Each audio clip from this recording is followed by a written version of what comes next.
capítulo 5, versículo 1, e sem mais delongas, acompanhe comigo. E Naamã, chefe do exército do rei da Síria, era um grande homem do seu senhor e de muito respeito, porque por ele o Senhor dera livramento aos sírios.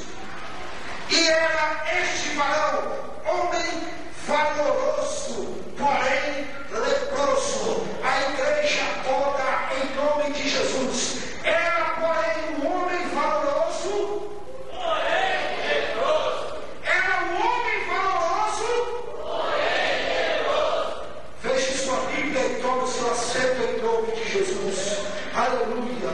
Quem tem glória pode dar glória. Quem tem aleluia pode dar aleluia. Você está num culto onde você tem a total liberdade para adorar a Deus, para adorar a Jesus Cristo, para adorar aquele que te criou, aquele que te formou, aquele que livrou o teu pecado e te redimiu com o sangue de Jesus na cruz do Calvário. Eu abro a Bíblia Sagrada no livro de 2 Reis, no capítulo 5. Eu me deparo com a história de Naamã, o homem guerreiro, Naamã, o homem valente, o homem de luta e o homem valoroso.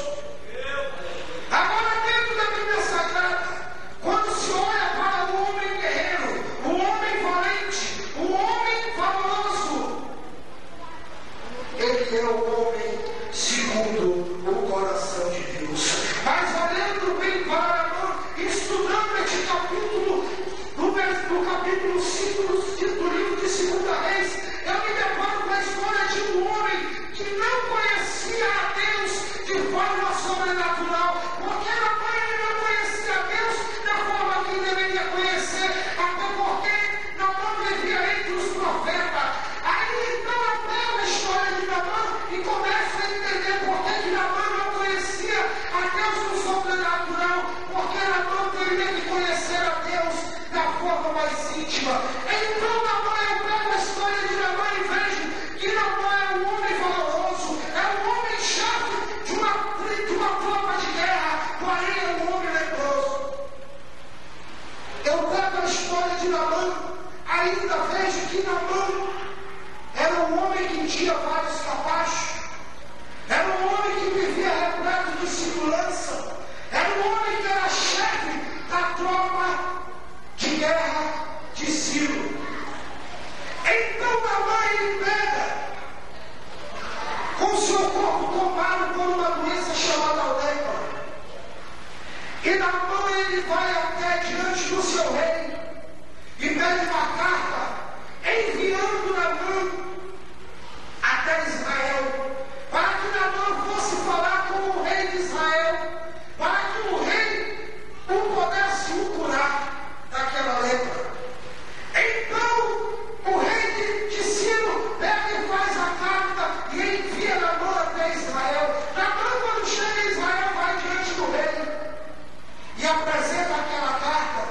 A Bíblia Sagrada nos revela que o rei de Israel pegou a carta de Naamã, rasgou-lhe as vestes, rasgou a carta, olhou para a cara de Naamã e começou a dar risada e começou a dizer: por acaso o rei da tua terra está fazendo uma prova, porque eu não sou Deus para curar, eu não sou Deus para livrar e para limpar poder.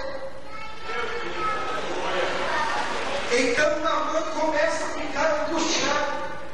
Naamã ele começa a se entristecer.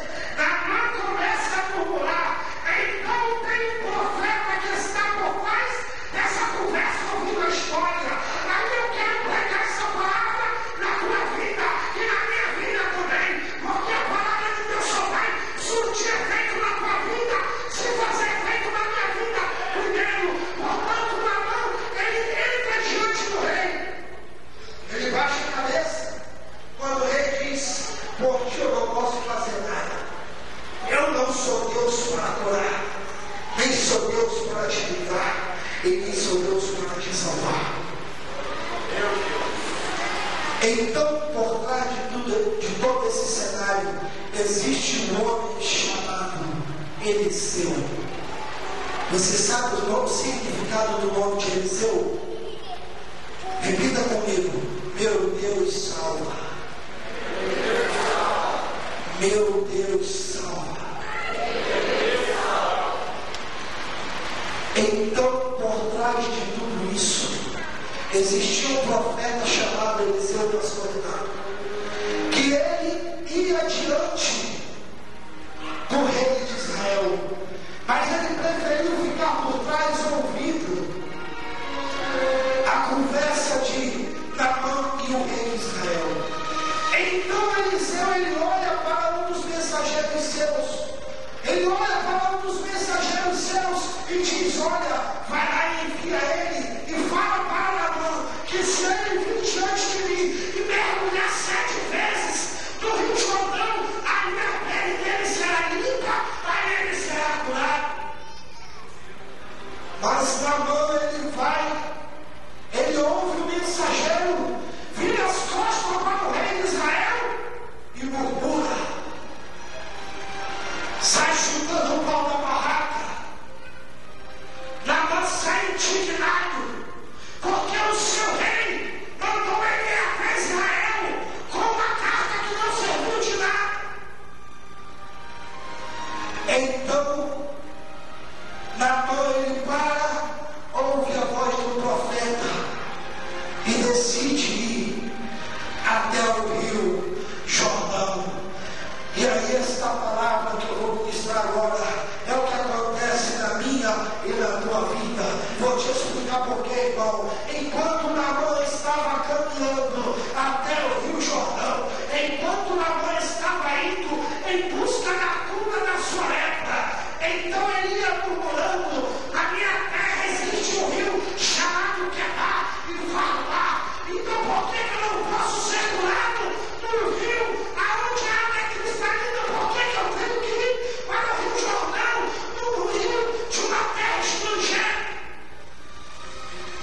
Por que eu tenho que ser mergulhado 7 vezes no rio da terra do estrangeiro e não pode ser na minha terra? Então Naamã, assim mesmo, ele vai caminhando em direção do Rio Jordão. Mas eu me deparo ainda com um trecho da Bíblia Sagrada que Naamã, mesmo murmurando, ele já não acreditava na palavra do seu rei. Naamã já não tinha esperança na palavra